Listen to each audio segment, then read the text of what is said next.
তুমি তোমার মা বাবার চেহারার দিকে তাকাইতে পারবে না। মা বাবা কি বলবো ওইটা বাদ দিলাম, তারা যে অ্যাকসেপ্ট মানে তোমার প্রতি যে আশ্বাসটা রাখছে, তোমার প্রতি তাদের এক্সপেকটেশন যেটা, এটা যখন ভঙ্গ হবে, হয়তো অনেক মা বাবা কিছুই বলবে না, তোমাকে সান্ত্বনা দিবে যে বাবা হইছে, স্বাভাবিক কিছু দিতেই পারে।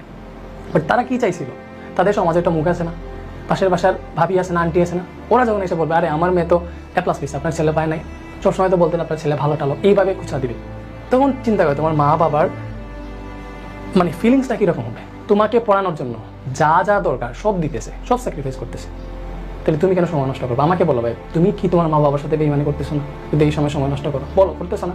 2 বছর পরে আসছো, এই পরীক্ষার 15 দিন অ্যাটলিস্ট করো না ভাইয়া, সময় যদি লাগে লাগুক, সে সময় কষ্ট করতে হবে, এতদিন না পড়ো না, এই যে এখন এই 15-16টা দিন কষ্ট করে ফেলো ভাইয়া, এইটার ফল দেখো। এখন যারা বেশি বেশি পরিশ্রম করতেছে ভাই, পরীক্ষার আগের রাতের পড়া, পরীক্ষার আগের 2 দিনের পড়া, এগুলো সবচেয়ে বেশি এফেক্টিভ। এইগুলাতে এখন যদি কষ্ট করে ফেলো ভাইয়া, দেখবা 3 মাস পরে যে রেজাল্ট আসবে এটা তোমাকে একদম স্যাটিসফাইড করবে।